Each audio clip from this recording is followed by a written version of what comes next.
and welcome to today's show. Sorry for the delay. There was confusion going on in my head because it was so early in the morning.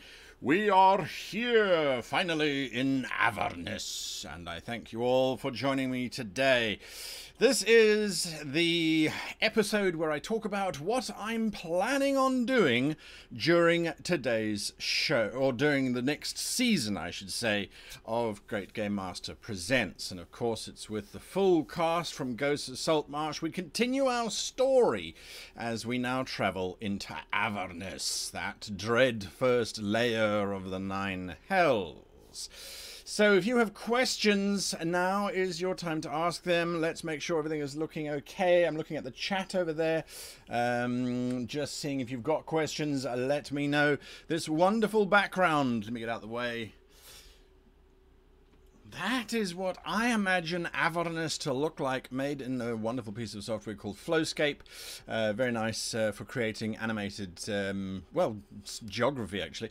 So, yes, this is what hell is like. We've got some wonderful descriptions coming out of the book Descent into Avernus, which I will be dipping into very briefly in today's show, where there are all kinds of horrific conditions and ailments and agues and plagues and things that can befall characters who spend too much time in hell, or at least in Avernus anyway. It's kind of tricky to separate the two of them. I must admit, I have to get my head around that.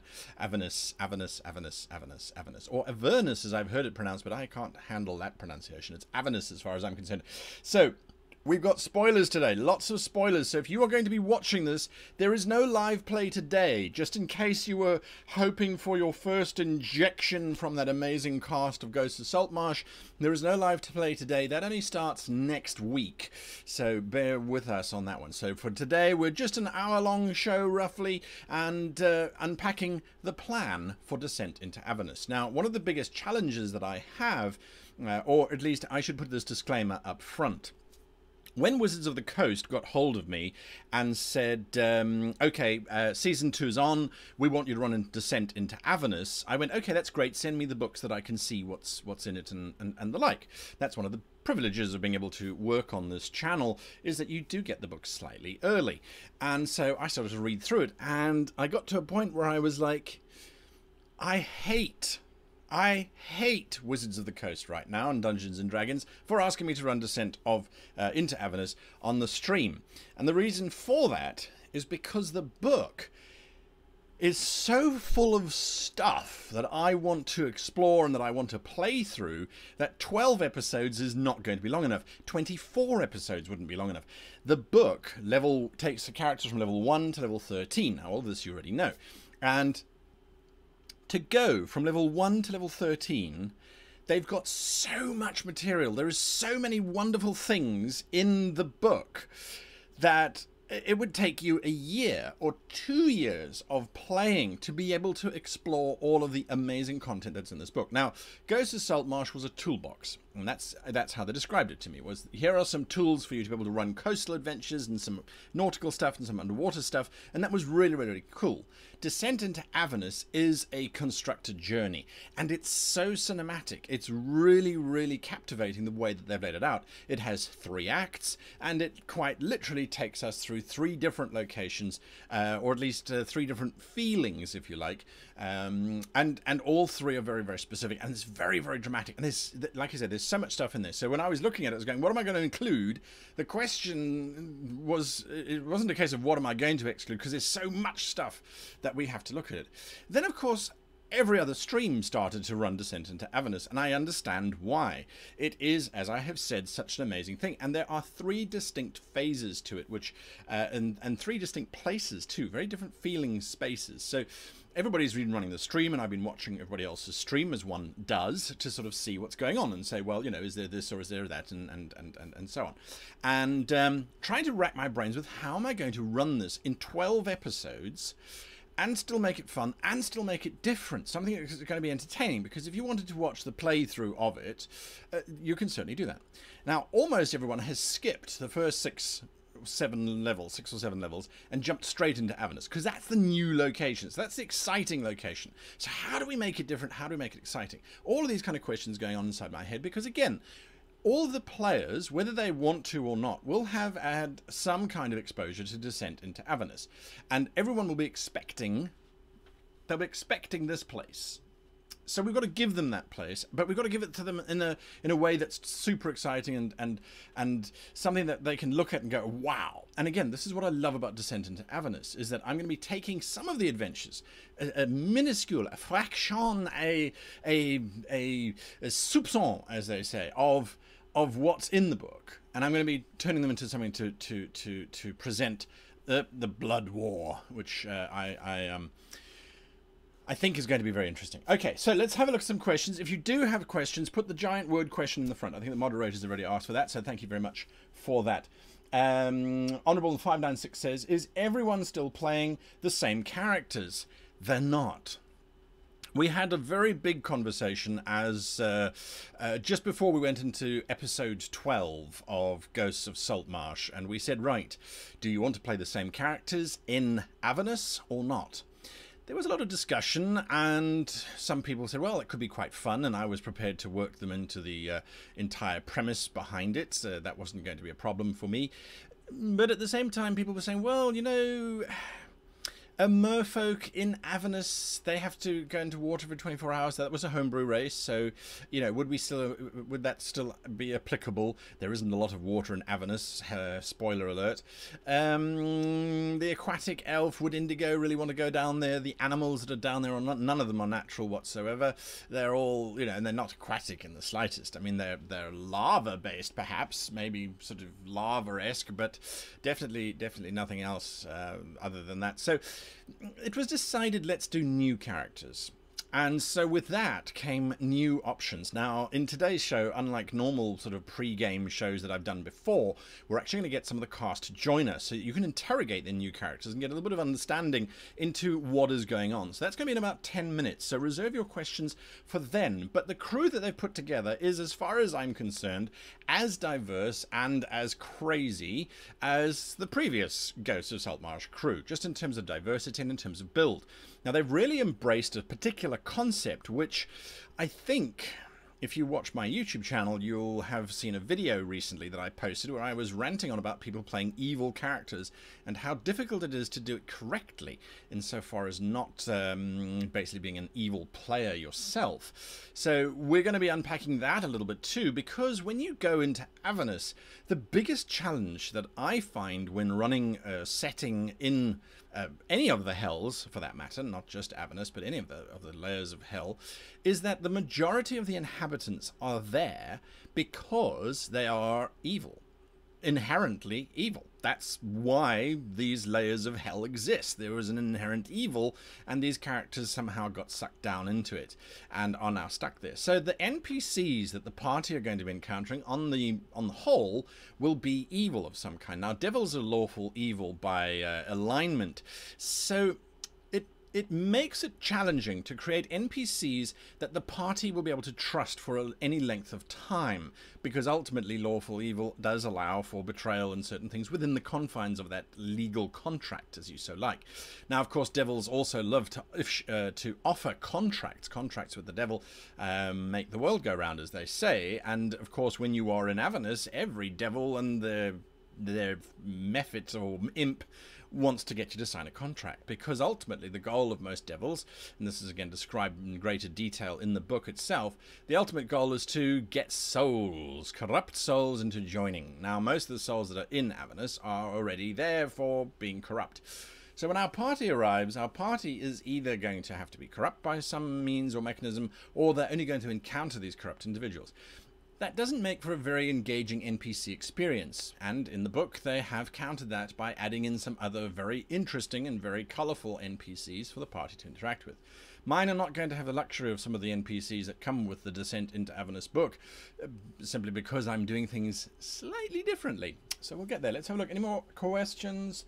What happened to your hair? And in the look of devil horns, if you tilt your head down On purpose, yes. The devil horns, that's just my natural hair growth, I suppose. Or maybe it's just my inner nature being revealed to.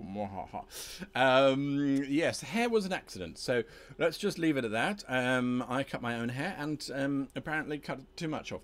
So there we are. It will grow back. That's the benefit of hair. And I think to try and bring this into something to do with the show itself, hair regrows, and you can change it, and you can adjust it, and you can try different things, and you can just cut it off, and you can just start again.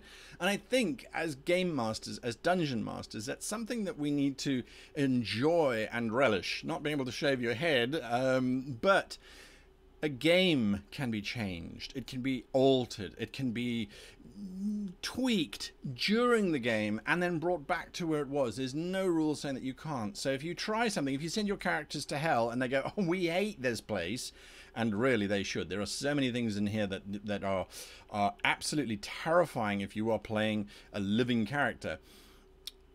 You can take them out of it. You don't get stuck there. So a lot of people panic because they go, oh, I've started this journey and my characters can't get out of it. No, like any haircut, just either be patient, let it grow back, or, you know, shave it off and move them out, move them on. So that's also something to bear in mind. Now, what I love about the book, of course, is that, as I said, there were 3 chapters, 3 distinct spaces. And, of course, well, you can change where you are. So you can really work with that. So that's definitely something to think about.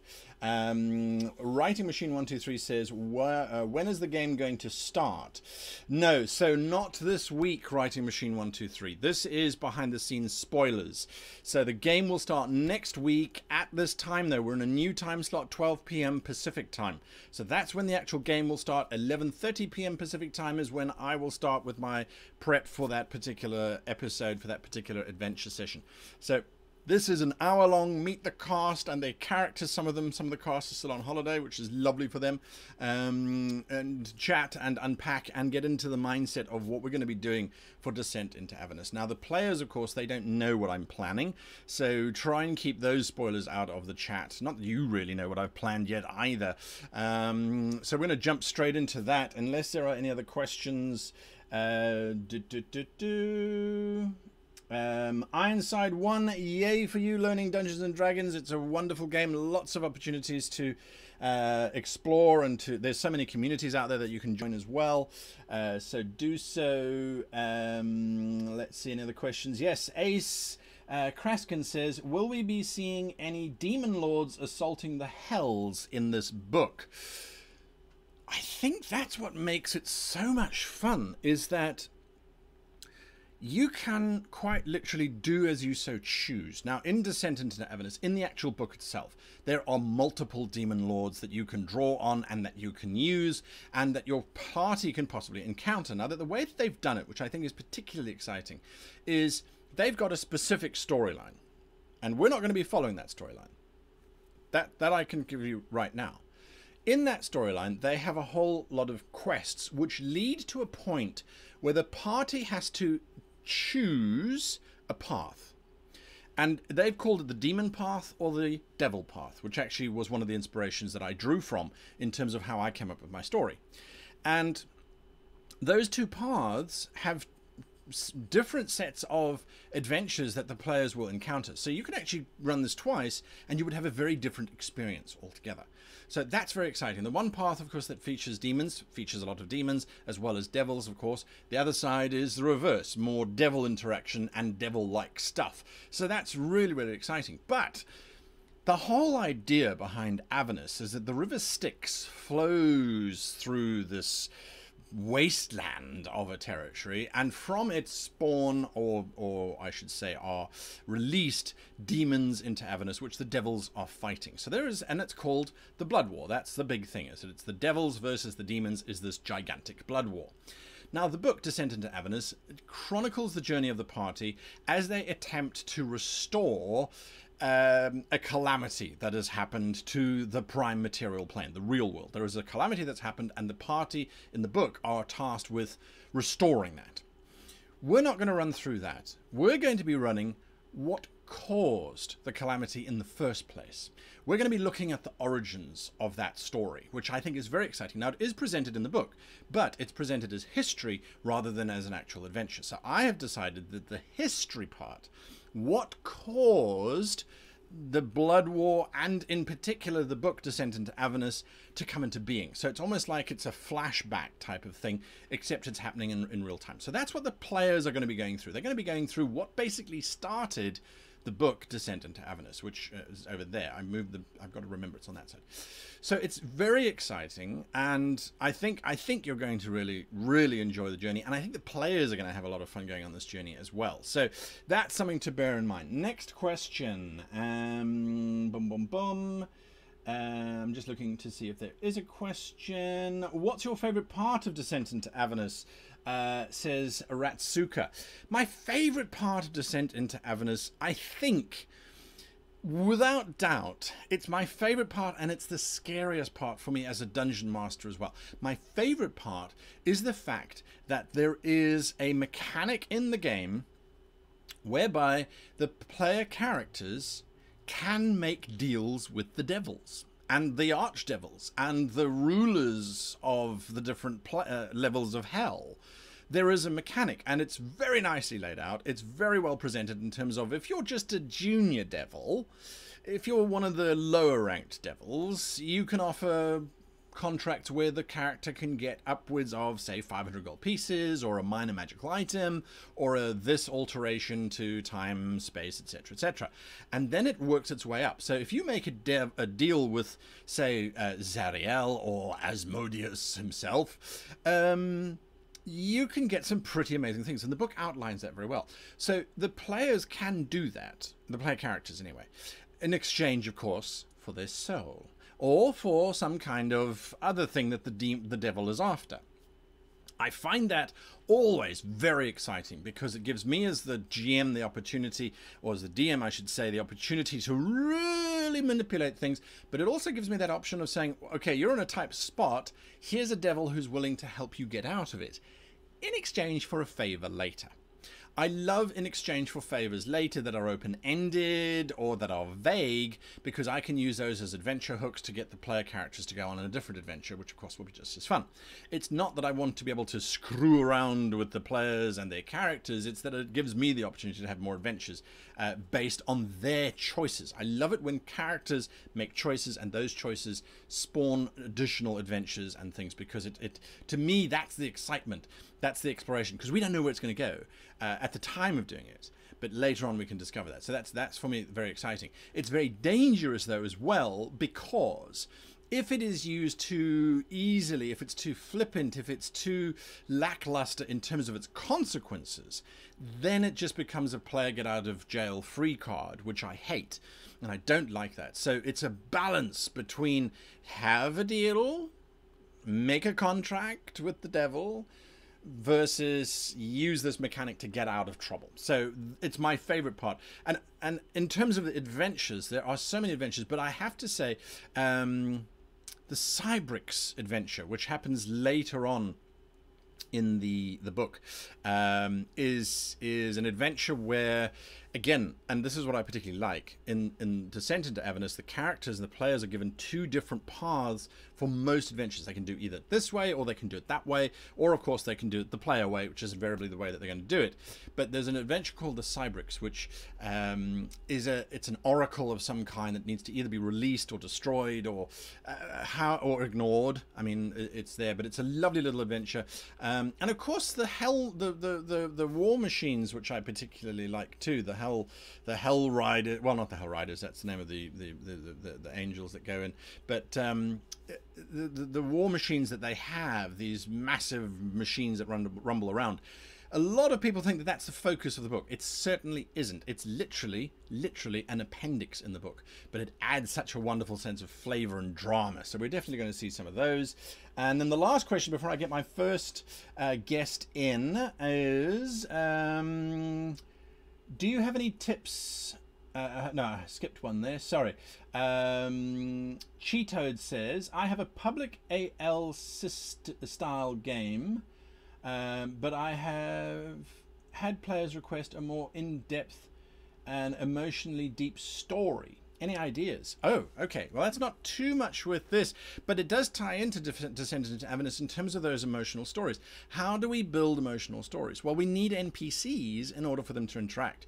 In Descent into Avernus, they do give the party a guide in the form of a character named Lulu, this Holophant who's had her memory erased, and she's actually fairly integral to the entire thing.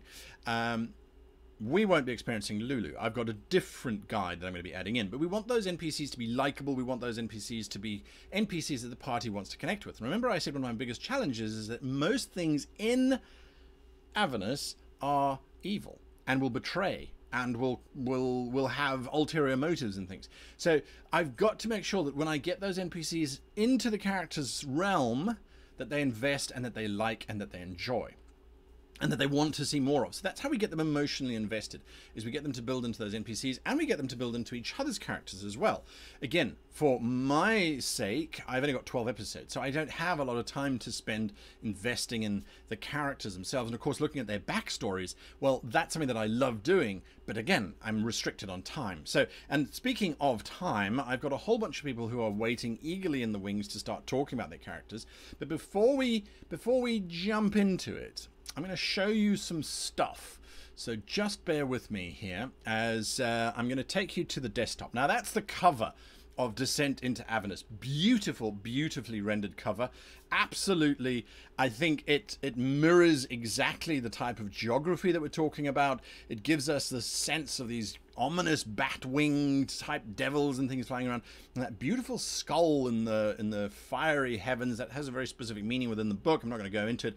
And of course Zariel, the fallen angel, who is the, I would say, not the main antagonist in the Descent into Avernus book, but is certainly one of the bigger ones and one of the greatest challenges that the players will possibly face. They don't necessarily have to face her. So yes, she's got this amazing sword of power, which is angelic. That accounts for why it's blue.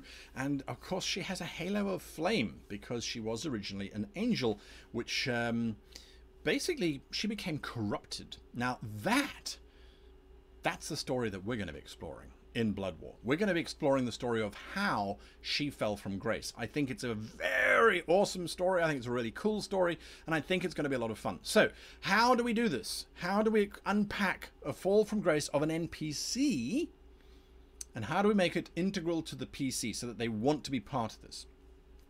What we did was the guys created characters, which you will meet shortly. You will meet them shortly. They created characters that I instructed them they needed to have a reason as to why they would go to hell. Why would their character, if their character died, why would they go to hell? And so they started to come up with various things, and of course they players. So players created these wonderfully wonderful things, and I think you're going to really enjoy them when you start hearing about them. But they're going to go to hell. That's the very first step. And then from there, we're going to start unpacking that. So I, of course, have gone and done a plot outline. Here it is here. Descent into Avernus, Blood War. This is my plot outline. And you can see very first episode, join forces with Zariel. Now, what I've done to make it a little bit clearer for those of you who like to follow along is if there is a G afterwards, so for example with join forces with Zariel, G, that stands for Guy, as in that is my own homebrewed adventure. That is something that did not exist in the book. That is something that has been added to the book. Where there is a number next to it, so Siege of Braxkruldach, for example, I really like that word, the Siege of Braxkruldach. Where there's a number next to it, so 60, 72, 80, those are actually page numbers from the book. So that when I get there, hopefully, you can look at it and go, oh, okay, so that's the adventure that they're running. Because by the time that the Siege of Braxkruldach launches, that's when the book will be out. It launches on September 17th, so, or 19th, I think. And we will be there already, because Join Forces of Zariel is September 13th, and then the next one will be once the book is already launched. So you'll be able to look at that book and go, oh, okay, so that's what he's done, which is the cathedral encounter. Might start a little bit and join forces with Zariel. So the Siege of Braxkruldach is quite literally a mechanic whereby we forge the characters into the story. So I've got to make sure that whatever happens in that space is going to motivate the player characters to want to stay and to want to be part of the adventure itself. So I've got to put in NPCs there that are going to make the characters go, okay, I'm willing to invest, I'm willing to stay, I'm willing to move forward with this entire story. So that's there. I've given myself 2 episodes for that, because these 3 episodes, Join Forces and then the 2 Siege episodes, these episodes are going to be where I need to get, as I said, the characters invested in the plot, but I also need to establish what they're going to be experiencing in shorthand so that they can decide if this is something that they like or not. So basically, like my haircut, when you make the first cut, you start to get an idea of whether this is going to work or not, so we can jump out, but I doubt it. Now, Fort Knucklebone features in Descent into Avernus. It's a wonderful location, it's a wonderful setting, and this is where that whole Mad Max in Hell thing started to come through. Is Fort Knucklebone is basically a working garage slash scrap heap slash junk heap where the war machines are made. Now, the war machines are these infernal war machines that the devils and supposedly the demons are able to move around powered by souls, quite literally. It's a lovely idea. And will they have a war machine or not? I'm not sure. It does say stealing a war machine. That's my plan anyway, for them. We'll see.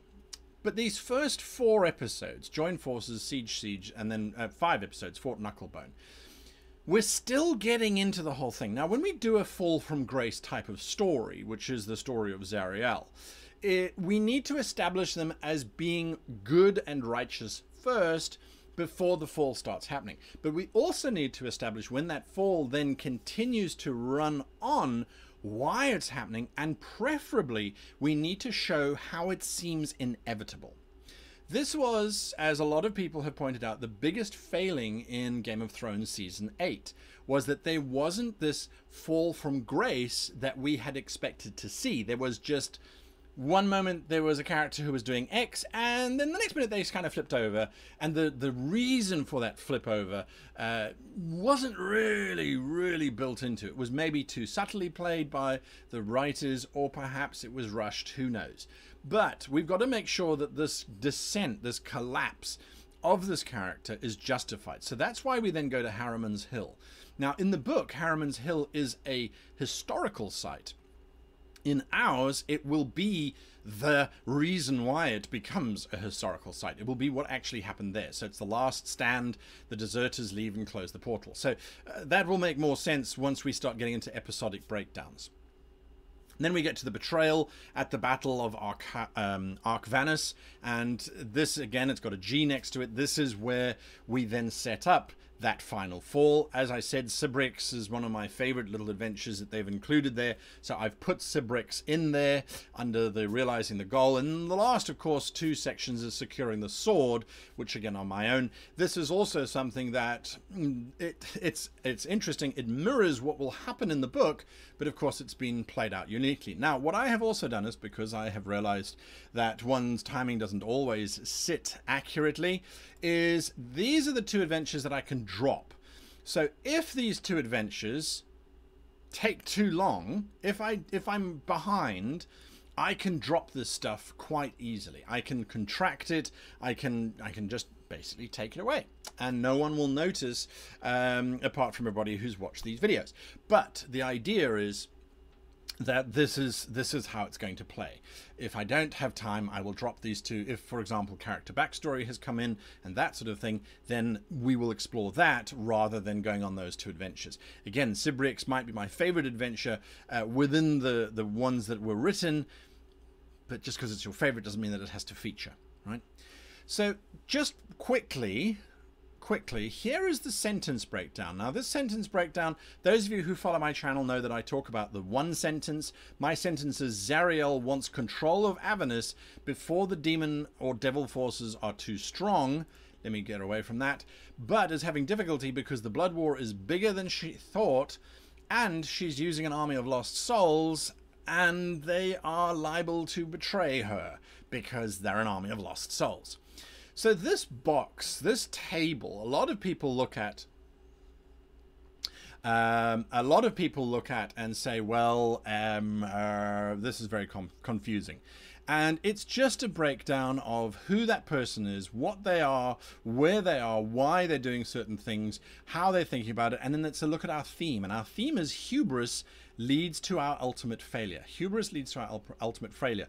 So that's the theme. So pride, arrogance is going to be the central theme around which everything is built. So all of the adventures are going to have that as a central theme, and the characters even have that as well, which I quite like. And that was unconsciously done on behalf of the players. Now, I see my Zoom call has just ended, which I was going to be using to bring my players in on. So I'm going to have to launch that quickly. I didn't realize it timed out if you didn't have anyone else joining you. Anyway, that's a whole different aside. So this is the full breakdown. So this I have gone through. This took me quite some time because I was working through it. And you say, okay, well, why is it too strong? What's too strong? The demons versus the devils. Where is it? Or where is the specific time? We need to balance the forces. It's within the next 100 years. The angelic host recalls her. You know, so why is all of this contributing towards her downfall? So this is the full breakdown, and I'm going to be going through these again in each of the episodes before we do the show. So I am going to just go over here. I'm going to answer some more questions if there are any. I don't see any questions, but there might have been some questions coming through. Let's see. What is the hardest part of Descent into Avernus in your opinion? Can just give an idea if you don't want to spoil. Okay. And then the next one is real mechanical stuff begetting D&D mechanic. I'm not sure about that. Will there be a supplemental GM book to go along with DIA like there was for Ghost of Saltmarsh? All right, so let me answer the first one. The hardest part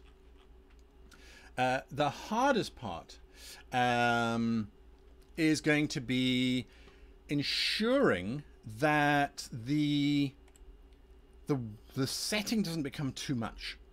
Now, the biggest problem that the Avernus presents is it's an incredibly dangerous environment. It's incredibly dangerous. There are so many things happening in that space. There are things that will corrupt. There are things that will kill. There are things that will destroy. All kinds of things. And I see that something's going on. Something funny is happening. I hope my computer settles down because it's a bit weird. So it's doing some weird things. Anyway, the idea is that the setting is really challenging for the players. Are we stuttering on Twitch? I hope not. I hope not. I'm going to get Jenny to join us now. So the setting is very difficult. There's lots of things that will kill the players' characters, that will corrupt the players' characters. There's the ping saying that Jenny has joined. So I've just realized something that I will have to figure out very quickly. But yes, it's a very complicated space that we need to work through, and that's going to be difficult. Now, in terms of is there going to be a book, there won't be a book. There were no mechanical rules that I needed to add or adjust, or I don't want to say correct, simply because the book is not so much a series of new mechanics. It's not so much a series of new things. It's more a case of, well, actually, it's a series of adventures. So I think it's a lot of fun. I think it's a lot of fun. Regardless. Okay, I'm busy closing things down in the hopes that this will help my computer, because I see it is stuttering quite badly, and I'm very sad that it's doing that. So I'm actually going to see if I can just change this for a second. Are we still stuttering? Still stuttering? I hope not.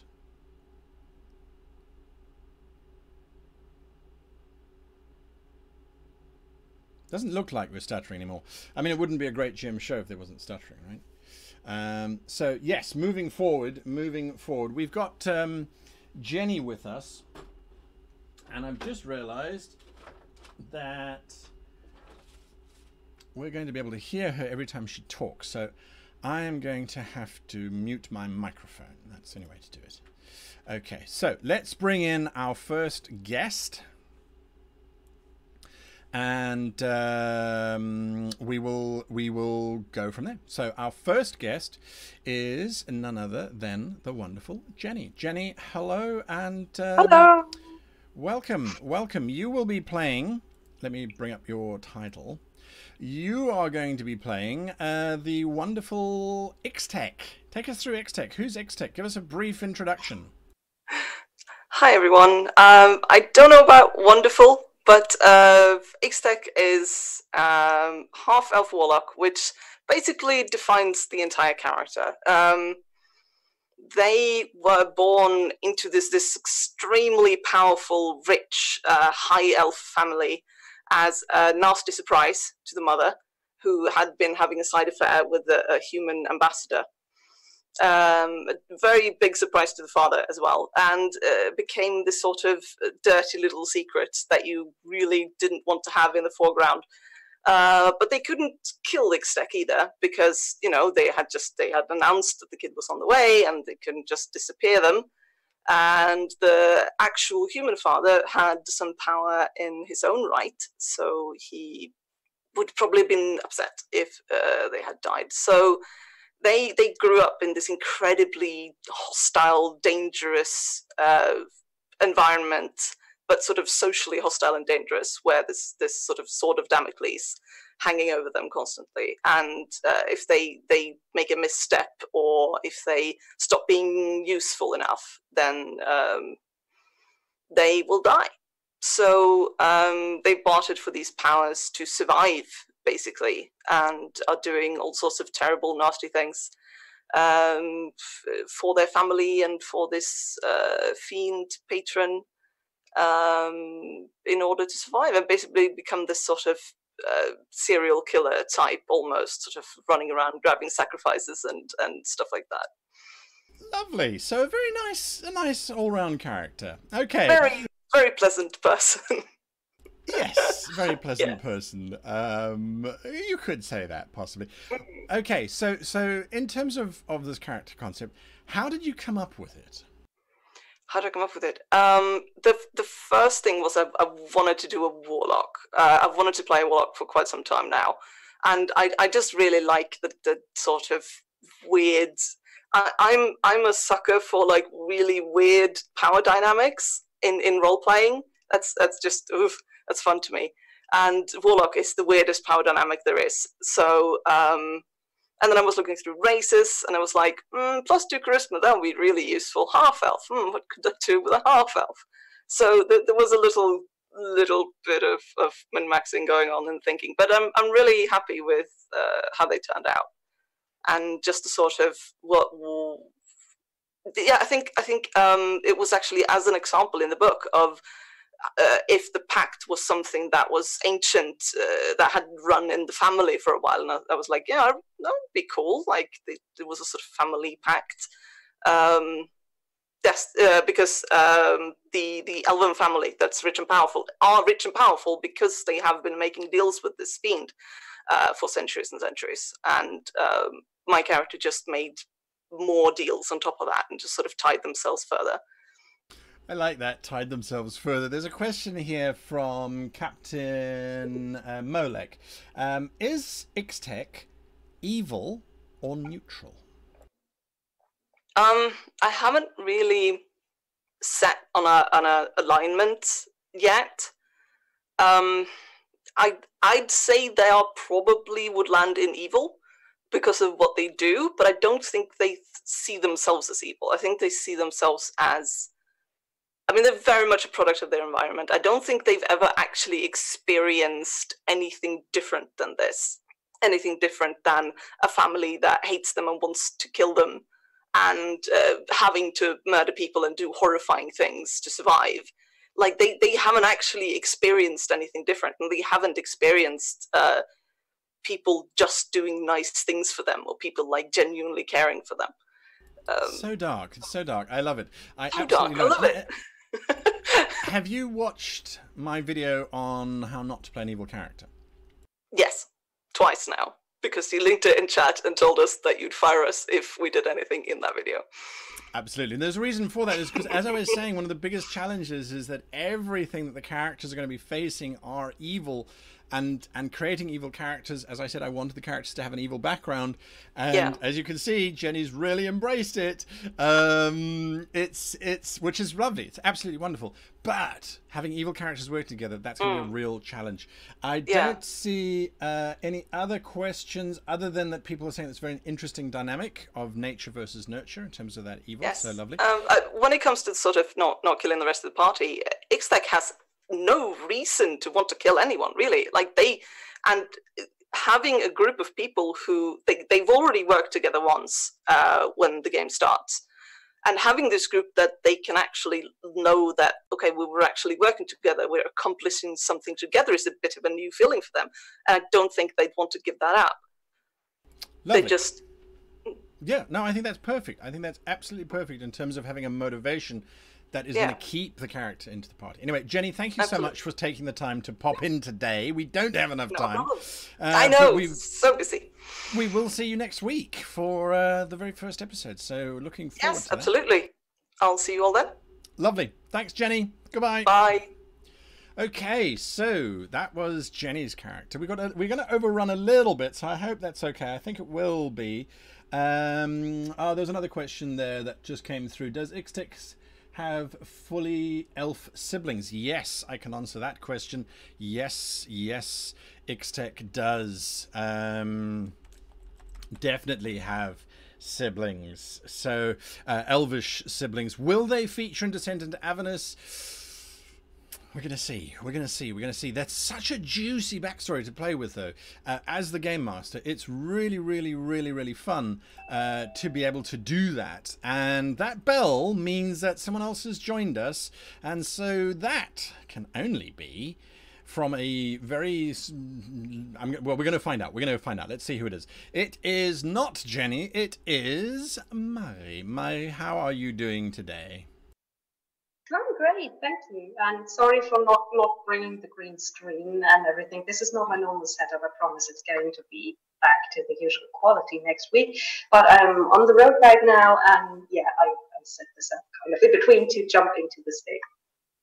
Lovely. Thank you for even taking the time to be here today. I know, as you say, you are on the road. So, yes, tell us a little about Mhaire. Mhaire, how do you pronounce it? I think it's going to be Mhaire, but I'm open to different pronunciations. Mhaire is going to be a half-orc monk, which is maybe a bit unusual as a combination, but it ended up being that after some fiddling around with different concepts. And yes, I'm thinking it's going to work out fine, looking at what a monk at that level can do and how it fits with my idea of the character, and feeling very good about this. There's a question that's immediately popped in, and it says, how will you deal with Guy's hatred of monks? I'm not sure. Maybe you're not aware. I, as a personal thing, I'm not a huge fan of monks, just because of the narrative. No one is Guy. That's why I chose one. I actually don't know a single person who is actively playing a monk in any of the D&D sessions around me, and no friends or anything. And I was wondering why, and I think it's maybe because it doesn't fit the view many people have of how Dungeons and Dragons worlds work, or how the rules work, and I thought maybe I could give it kind of a nice twist, or kind of challenge myself to play it in a way that you're not going to hate completely. I like that when you say it's going to challenge yourself to play it. So you said you're a half-orc, but you're a half-orc, half-tiefling. Is that still correct? There's a little bit of tiefling in there, because when we were fiddling around to talking about what characters we were going to play, I was starting off with a tiefling fighter, Eldritch Knight, And I played around with that a little bit, and then Janet came in and she wanted to do a tiefling seductress. And then I was like, okay, you play the tiefling, and it's kind of weird when we get all the same. But I was kind of partial to having horns. And you said it's no problem, so now it's going to be a half orc with a little bit of tiefling blood and tiny horns. So she looks even weirder to human eyes than normal half orc would. Love it. Question from chat says, how did I'm already making a mistake of it. How did your character become a monk? Have you thought that far? Have you gotten to that backstory? Yes. Nazaya has grown up in some kind of organized crime syndicate, where she filled a traditional role of enforcer, assassin, kind of. So the monk thing in this case is that this crime family that is very traditional has their own fighting style and also their own very weird and twisted ideology and even philosophy around when to take a life and when to use violence in which way. And so she grew up in this surrounding and learned the arts that are represented by the monk class. That is basically all she knew for quite some time until there came a point where she actually left the syndicate. I don't know whether that part of her backstory is ever going to come to play, but she's now at a point in her life where she doesn't know any other craft than being sneaky and killing people, because I'm going to go for the way of shadows monk. She doesn't enjoy it in any way. It's just part of how she was raised, and she also has her own philosophy and her own way of thinking about what life is worth and what it costs herself to take one. And so what she does is to kind of buy herself time to think about what she wants to do with her life by continuing her work as a hired killer at the moment. I love it. I absolutely love it. It's like, okay, guys, create characters who would arguably be sent to hell, and we get a hired killer. We have this basic psychopath, or I absolutely love it. Absolutely love it. I think it's going to be She's a very calm and philosophical hired killer. A very calm and philosophical. There we go. Turkey Sloth says, at risk of cliche, can Nazaya hold her liquor? No, I don't think she can. She probably grew up in a surrounding where it was more like a no drugs thing, because all her powers and all her abilities have to come out of herself, or magical key energy is something that has to do with her spirituality and with her mind, so no drugs. So probably if you are trying to ply her with alcohol, she's going to be dancing on the table within one glass of wine, and the table is going to break because she's a really big half-orc. Yes, absolutely.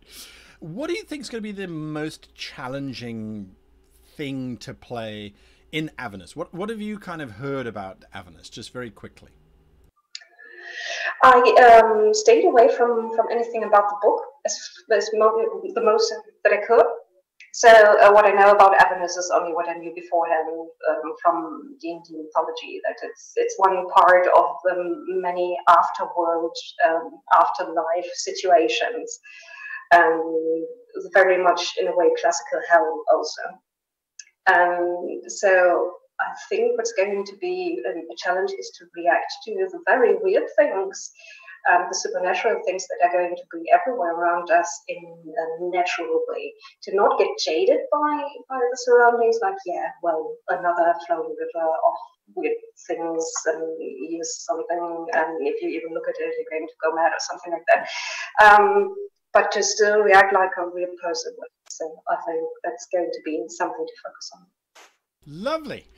Yes, and I that's the interesting thing, is Avernus does play to a lot of the things that we've expected and that have been established before, but it does add an interesting twist on things. My advice is don't drink anything.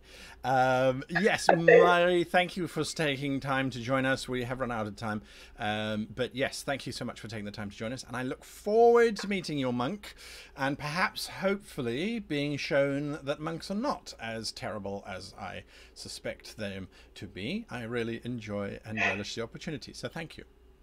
I will do my very best. See you next week. everyone. Bye. Lovely. Thanks. Goodbye. Okay, so that was Mhaire's character. We've got some interesting builds. Do you see what I'm saying? We've got this half elf, we've got this half orc, half tiefling. I'm never averse to the Harveys getting it, as you so as they're often called. So yeah, it's going to be a lot of fun to put those two together. You've got this very calm and collected murderer or hard character, I suppose you could say, and then you've got this half elf who's just trying to survive. Lots of trying to survive I'm seeing happening there. So let's see if we can get our next guest in. I see that they are there, but if not, otherwise we will get in someone who's in the chat already.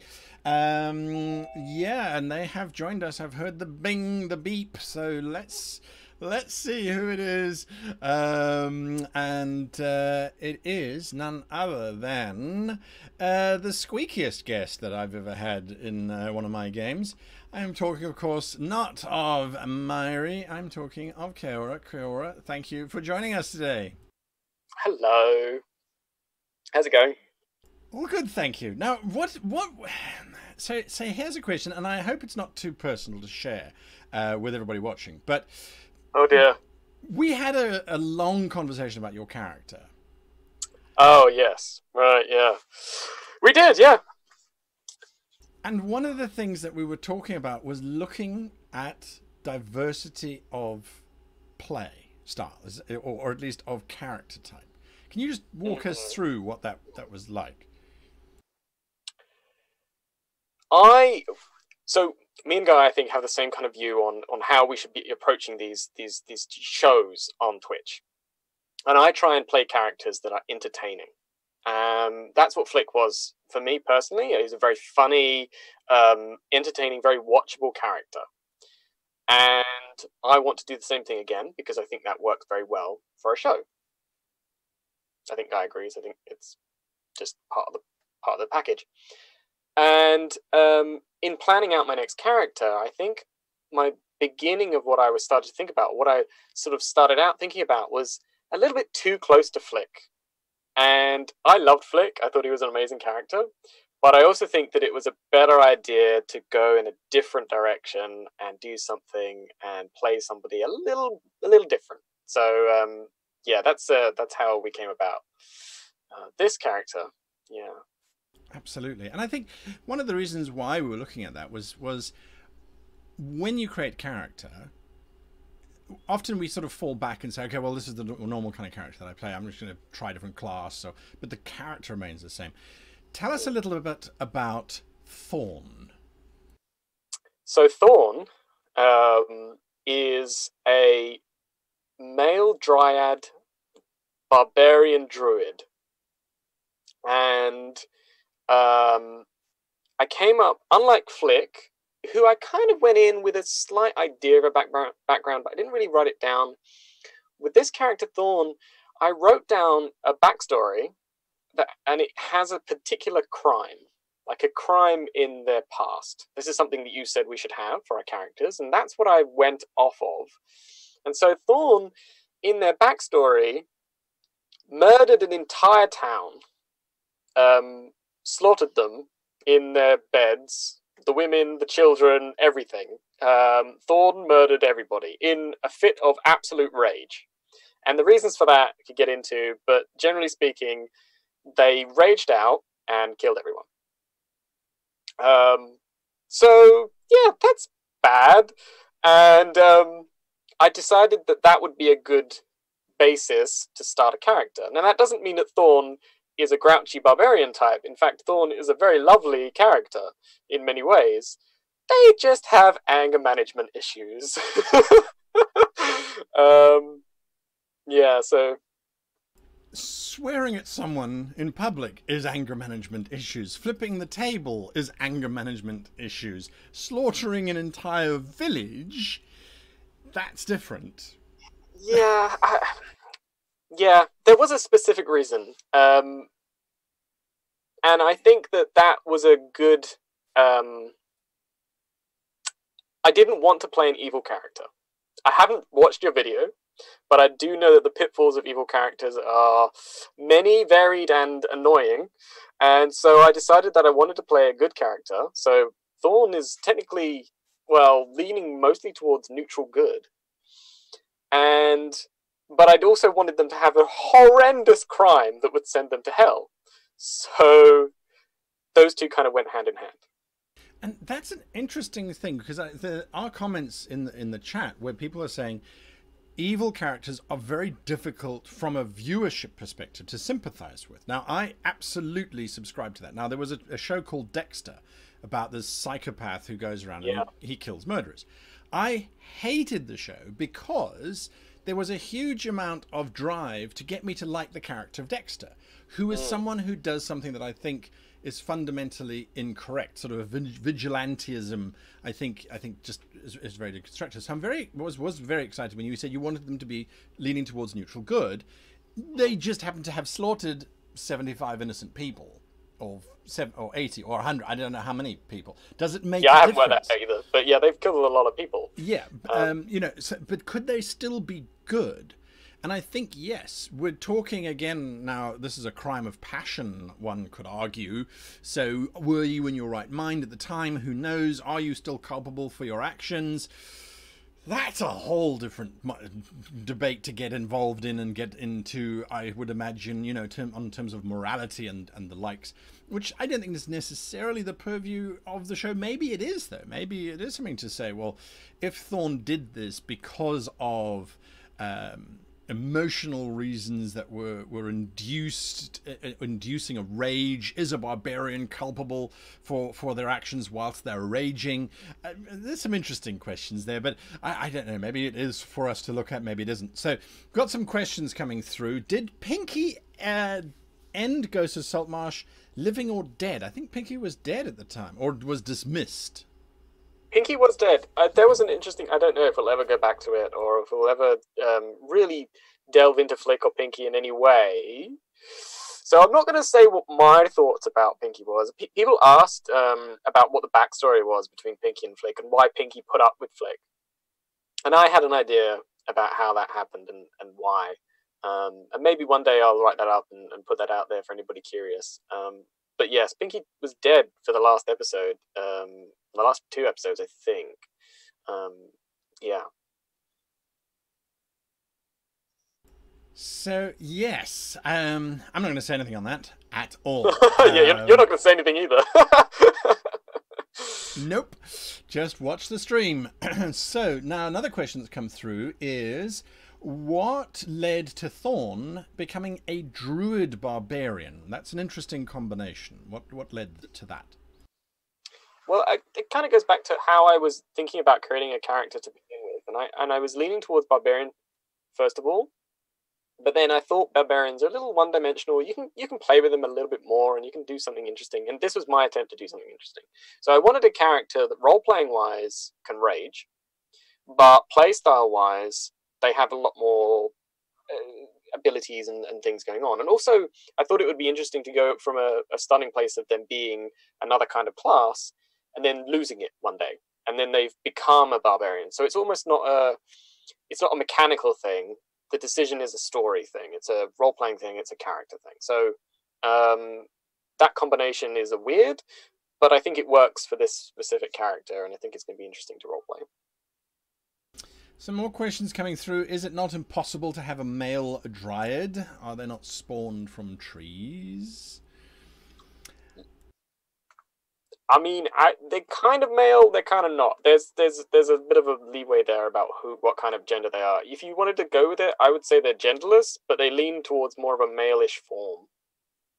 There we go. So yeah, I agree with you. I think, but this is the other thing that I also really believe in.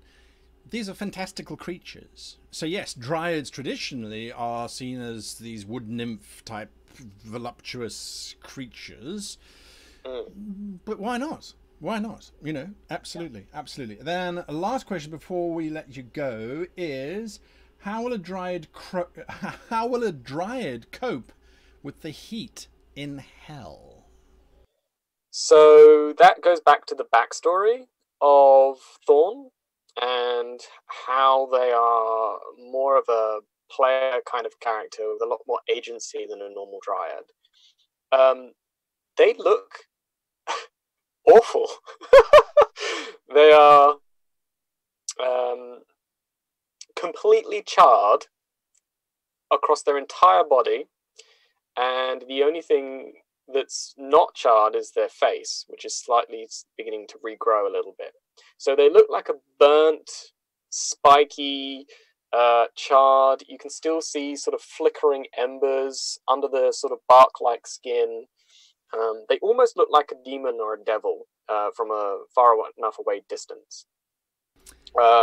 So they're not going to catch fire in hell because they're kind of already on fire. I love it. I absolutely love it. And when you started to send through imagery of your character, I was just looking at going, oh, that's so cool. That's so cool.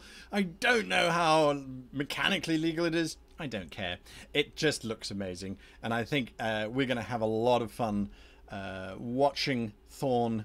And there is a deep drive for a lot of puns to come through, which I'm holding back. I know Janet's on holiday, and so I can feel the pressure, but we're not going to go there. Mark, thank you for taking so much time to chat to us briefly about Thorn. I cannot wait to play with him. Me too. Bye, guys. Bye.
Sorry. Oh, gosh. Oh, all of that gone. Sorry, I was muted. Yes, so most of the time, when one looks at the god structure, what would be enough to send somebody to Avernus? What would be dark enough? What would be evil enough to get them to go to Avernus in the first place? And how does that then work? So, yeah, I think it's going to be an interesting journey to unpack that and to look at that. And I don't have a problem with the alignment necessarily being good or not. So yes, we've got our next guest with us, and we're going to chat to him because he's got an interesting character as always. So let's meet him. He is none other than Michael Kesavan, not Caeora. Michael. Hey guys! How are you doing, Michael? Oh, I'm doing fantastic. I'm so excited.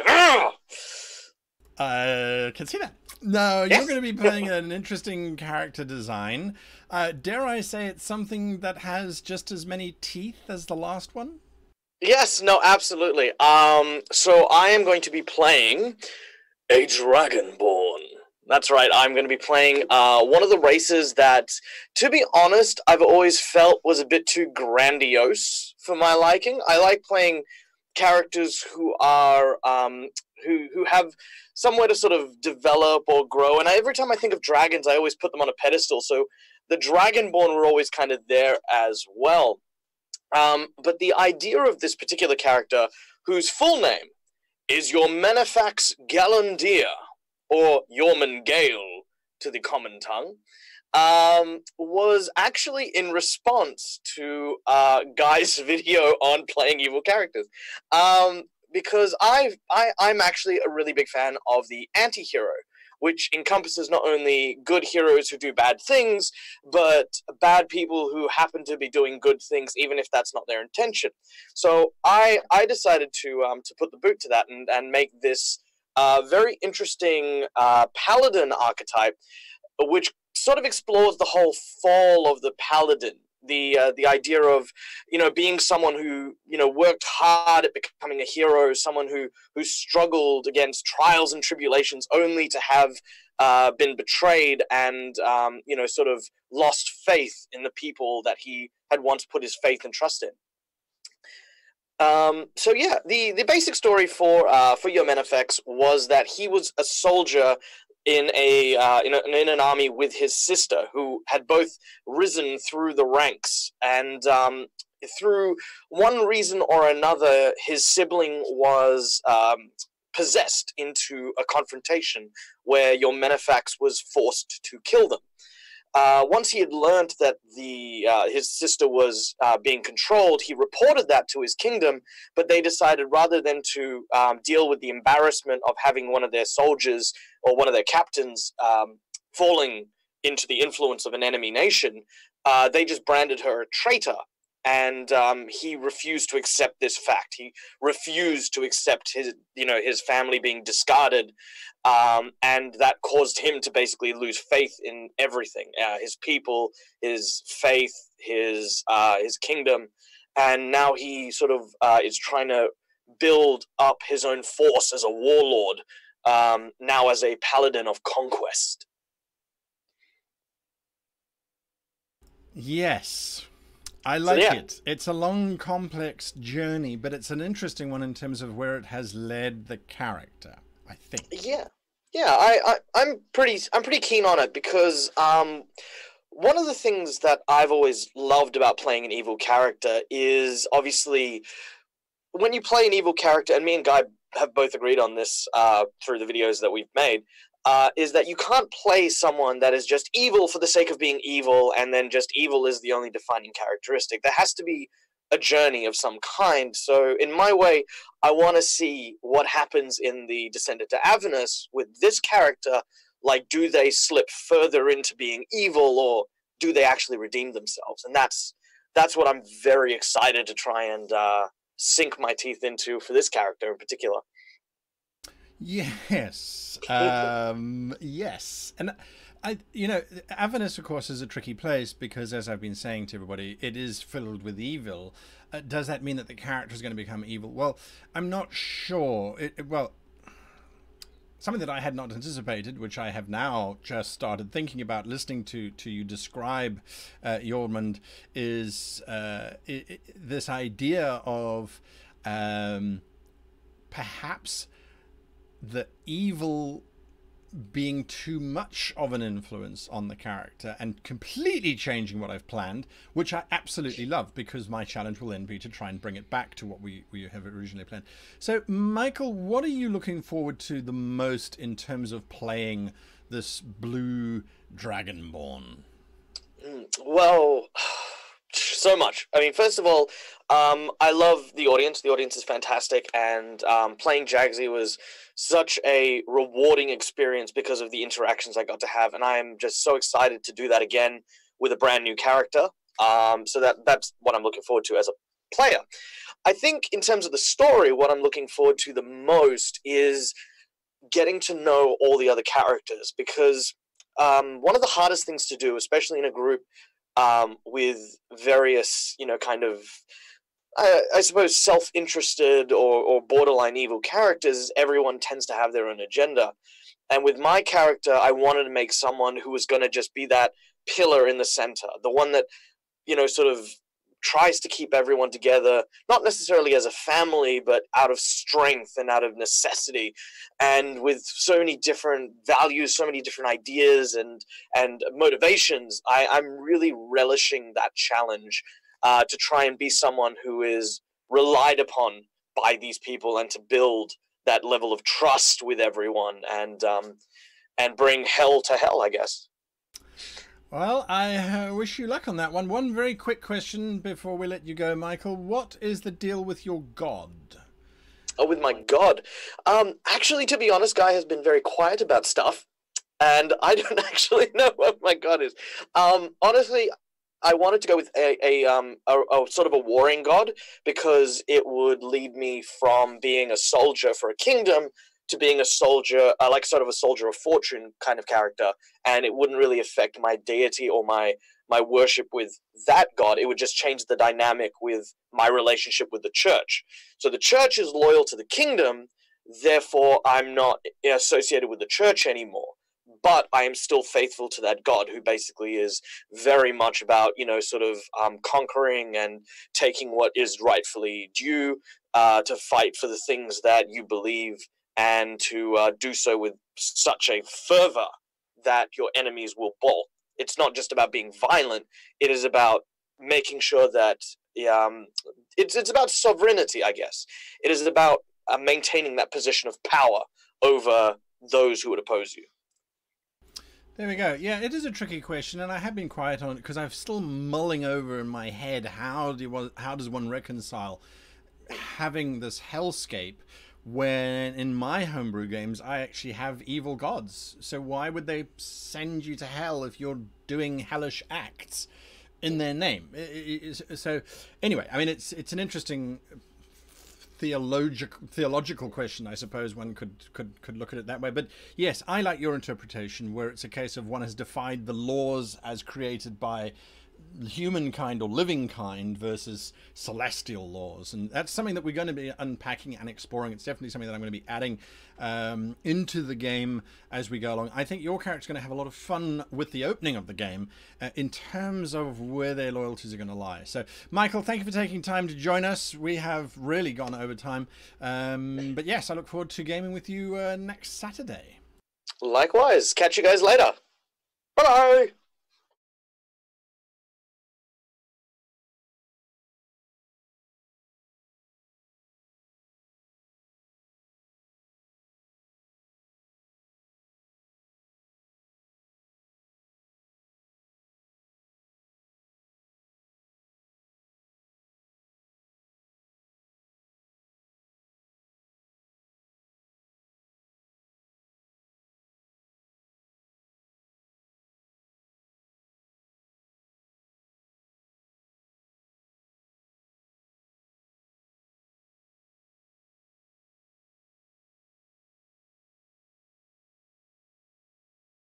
I apologize for the mutedness. I've left my headphones somewhere, and normally I just have those plugged in for the Zoom recording. Anyway, that's no excuse. I apologize. So let me start again. Gods are difficult, and reconciling that whole thing is about understanding how do your gods work. How do things fit together? Why would an evil god send you down to hell? When you look at Avernus, when you look at the whole space, it is definitely based on Christian mythology in terms of the hell and the demons and the devils and the like. And I think that the origins for that is the origins of the game. So we have to draw it as is.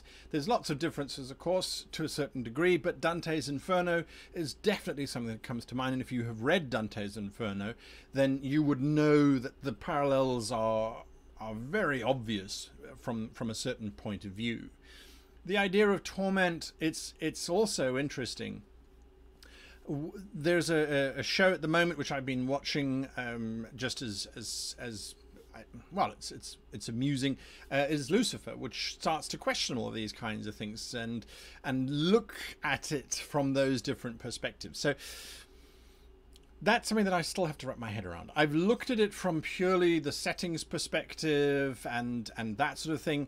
I've looked at it from the point that the book presents it as, which is that devils want to corrupt souls. They want to lure mortals into doing these acts, which then warrant them coming down here. So there has to be a mechanic in place. In order for that entire setting to work, in my homebrew space, for that to actually be acceptable. And I think that it's about allegiance. So you might have a god, I have a god named Reft, for example, who's the god of indulgence and satisfying of self. So if you kill someone, you are indulging yourself. So you're doing what your god expects you to do. So by all arguments, you should then be transported to that god's realm, if the gods have a realm for each of them. So there's all these kind of wonderful questions that come up when you're looking at homebrew and that sort of thing. But if the character, instead of pledging themselves to the god, pledges themselves to a devil because of a contract that they've made, then it makes sense that they get pulled into Avernus. Now, why do devils want the souls? Because those souls, once corrupted, helps elevate the devil in their social standing within the ranks, within the hierarchy of Avernus. Then, so that's why they want the souls there. What happens to the souls once they get there? They get converted into more devils or into energy for these war machines and things, they get consumed by demons, and so there's a lot of stuff that happens once you get there. So there's some interesting things that one can look at and that I think you have to reconcile before you can even play Descent into Avernus. It doesn't really go in too much into that side of things, and I think it's because it's about, well, how do you reconcile that? How do you bring that together? So that's going to be interesting. Now, we've met most of the characters. We've still got one that we haven't yet met. That's Mhaire, who will be, or Mademoiselle La Rouge, which will be played by Janet. She's on holiday, or just got back from holiday, I should say.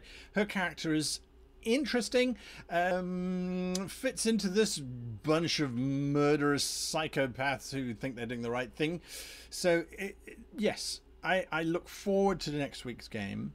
I think that you are going to find that it is a very interesting adventure that we're going to go on this fall from Grace. We will see some characters that we have seen before, I assure you of that.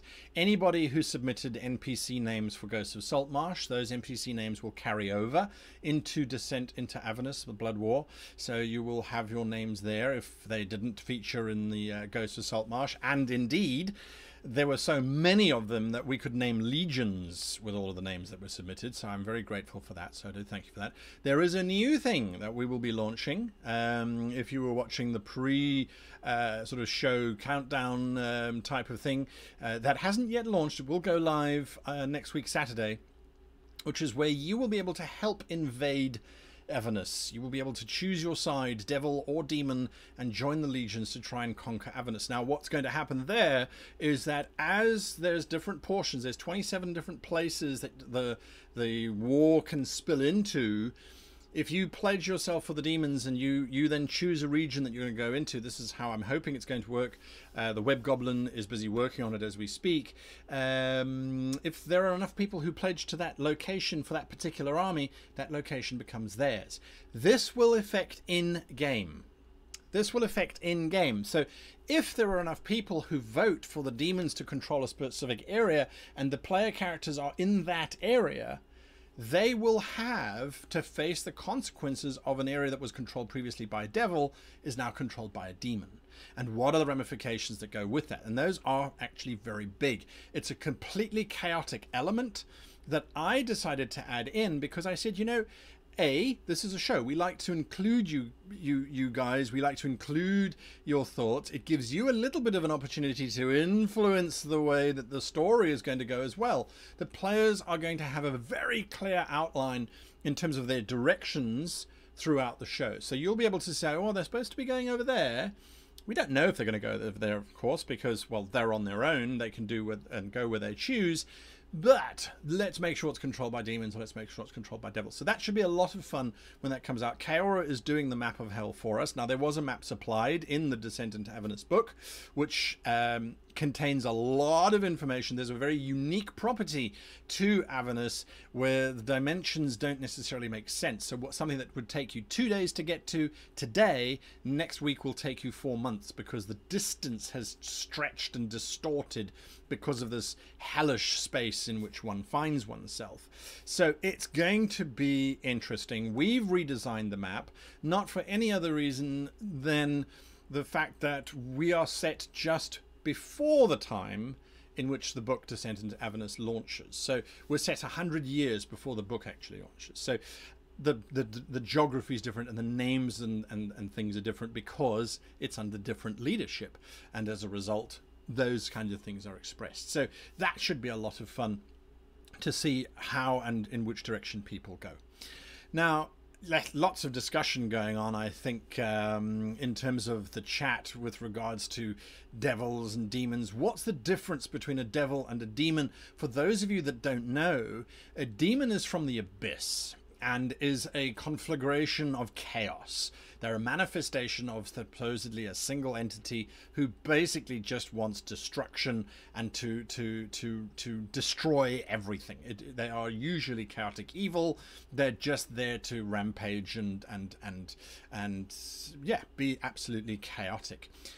Devils, on the other hand, are usually lawful evil. They believe in a hierarchical structure. It's called Gramsci's power sharing, where I serve you today because tomorrow I will be in your position and I expect my minions to serve me. So that's the way that demons work. And the more prestige, basically, the more influence that the demon has, the more powerful the devil has. The devil can grow in power, and they actually change. They evolve as they're elevated. Ultimately, they want to get to the point where they are an archdemon, a devil, where they control a realm, whether it's Avernus or one of the other realms, so one of the other layers of hell. So there's a lot of interesting space in terms of devils. If the devil gives you his word, he will hold it unless he can find a legal way of getting out of it. Now, I'm not saying he's going to take you to court and he's going to look for those kinds of things, but he will look for a loophole. So if he says, I will help you in exchange for a favor later, how his help is expressed is entirely up to the demon. So it's a very interesting space to play, and you've got these very crazy things. So yes, it's going to be fun. It's going to be fun to look at.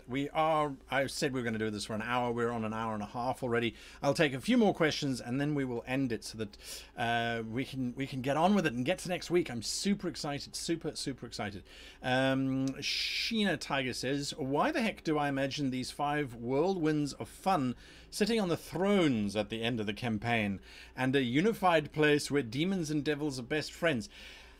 That would be interesting. Now, there is, of course, a chance that the players decide that their characters are going to try and make a bid to claim Avernus. I'm not sure how that would express itself, especially when they start to see what's really going on, when they start to see where they are, because there's a deal that's made at the very beginning of the show, which I'll talk about next week, just before we launch.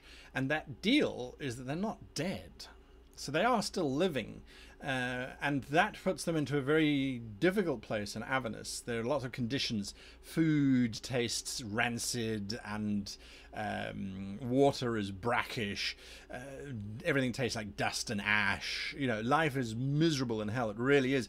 And that is something that I was trying to reconcile the other day, is this is supposed to be the place of ultimate torment, where nothing is good or joyful. So how do you make a game that isn't as miserably depressing as possible without it becoming flippant, without having these bizarre bits of humor? And I think it's about balancing joy, sorrow, evil with acts of kindness. I think it's about that kind of balance. So for me, that's going to be a big challenge, is trying to not make it too dark, too evil, because it could very well end up spiraling down into that space. So yes, it's going to be interesting. It's going to be interesting. Right, now I don't see any other questions coming through. I see that there's lots of education happening. Captain Malik, not a problem to be familiar with D&D or not. Questions are always good. So yeah, AK Writer, there's the last question, and then we're going to call it.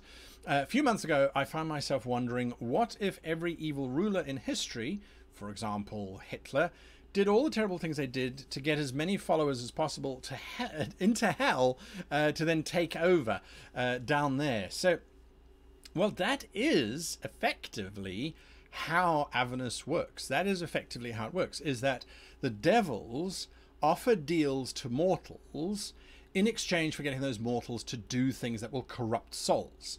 So if a devil goes to a leader and says, I will help you take over this kingdom, in exchange, I want you to pass a law that says that murder is no longer illegal, and if you think you can justify why you kill someone, you can. I mean, that's a very obvious contract which no one would accept, or perhaps they would. And then if the inhabitants accept it, because remember, that's the bottom line, is that you might have an evil leader, but if the people themselves are too scared to stand against that leader, or they're brainwashed into following that leader's stuff, is it their own choice? That's the critical thing here, is choice. And that's why I love this so much, is because if the players are brainwashed into doing something, it's not their choice. If they are under the influence of a spell or a narcotic, it's not their choice. It's when it's their choice that it becomes so much better, so much more interesting. And I think that that goes for every role-playing experience, not just when you're dealing with Avernus and Hell. When it is the player's choice for their character to do something, and they're not being forced, cajoled, or in any shape or form influenced by the dungeon master or the game mechanics. When it's their own choice, that's when it's the juiciest. And I think that's my inner devil coming through, is, yes, that is when we really get to fun. The fun part is when the player makes the choice of their own volition, and we get to then play around with that. Anyway, those are some of my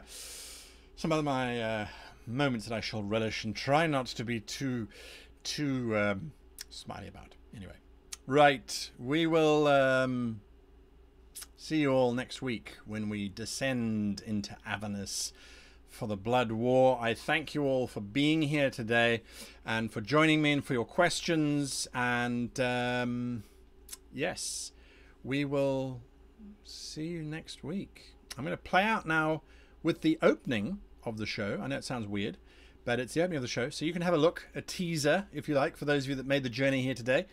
Apologies for the technicals, but hey, it wouldn't be a stream if it wasn't. I thought I had everything planned, but no. I was frantically looking for headphones, and of course they are nowhere to be found. We'll see you all next week for the Blood War.